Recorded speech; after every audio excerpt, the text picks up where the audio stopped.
Nintendo, you had a good 5 minutes there without doing anything dumb, and then you had to screw it all up by announcing Pokemon Stadium 1 and 2 for the Nintendo Switch online service. Anyone who's played these games will know that a major feature is being able to insert your Gen 1 and Gen 2 Pokemon games into the Nintendo 64 transfer pack and use the Pokemon you have on those games inside of the Pokemon Stadium events. This is a major thing because in order to beat the high-level tournaments or get through the Gym Leader Castle, especially if you're doing a second run, you're gonna want those Pokemon that you've trained and given the abilities and attacks and just overall care that you would want when battling in a Pokemon game. The game does provide rentals to you should you not have the transfer pack or a Pokemon game to use. However, anyone who's played the game again will know that these are not going to get you very far in terms of the tournament and Gym Leader Castle modes. So what is Nintendo's logic then in releasing Pokemon Stadium 1 and 2 on Nintendo Switch Online? Yes, there are the mini games, which will be awesome to play online, but is that it then? Aside from that mode, is the rest of Pokemon Stadium pretty much useless? The Game Boy Tower normally allowing you to play your Gen 1 and Gen 2 Pokemon games on your TV through that transfer pack, or things like Oak's Lab, allowing you to transfer Pokemon from your boxes in-game to Pokemon Stadium 1 and 2 boxes, similar to the Pokemon box on the GameCube, which we actually looked at in the recent past, as well as letting you look at 3D models of each of the Pokemon in your Pokedex, and even a 3D map of where they are located in the regions that they're found.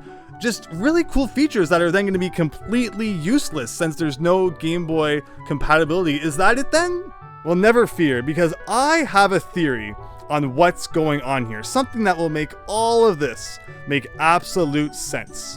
And it all starts with considering the fact that at the end of March 2023, the 3DS eShop is closing down. And with this, it will mean there is no longer any way to buy the first 2 generations of Pokemon games from Nintendo. Red, Blue, Yellow, Gold, Silver, Crystal will no longer be purchasable officially. Of course, you can shell out a whole bunch of money to get a used copy, but what does this mean in terms of playing it on more modern hardware? So my theory is that coinciding with the release of Pokemon Stadium 1 and 2 on Nintendo Switch Online, there will also be a way to play the first 2 generations of Pokemon games on your Nintendo Switch as well. Now, it's been rumored for a long time now that Nintendo has plans to release a way to play Game Boy games on the Nintendo Switch. So whether Nintendo will release the Pokemon games separately, which you can then buy individually from the eShop, or they'll just release an overall Game Boy app which will include the Gen 1 and 2 Pokemon games,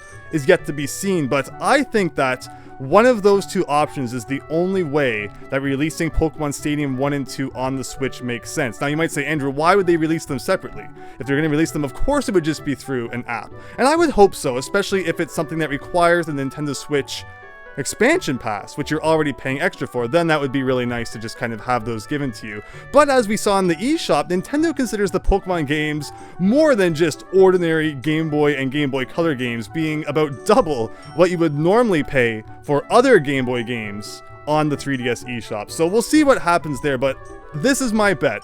Count on it. It's the only way it makes sense for Nintendo to release Pokemon Stadium 1 and 2 if there's a way to use the Game Boy games alongside it. And again, this would match up with rumors we've been hearing for a long time. So keep your eyes on something like this coming up in the future. It might not be the next release again. It's been a while since the last N64 release, so we'll see what happens there. But I think at least by the end of 2023, though, we should know whether or not this prediction comes true. What do you think about that? Let me know down in the comments below. Wouldn't it be cool then to have a way to play those retro Pokemon games on the Nintendo Switch? So I'm guessing then this would probably be something that happens after the eShop closes down, although maybe they'll do it sooner, you know, to kind of prepare for it closing down. Anything's possible. And of course, another thing that's possible is Nintendo not doing this at all, because they're silly like that sometimes, but otherwise, if they want to do something that makes sense, this is what they could do. So again, let me know what you think. Hope you enjoyed this kind of speculative video. I hope to see you next time when we talk about something different. So thanks and see you later.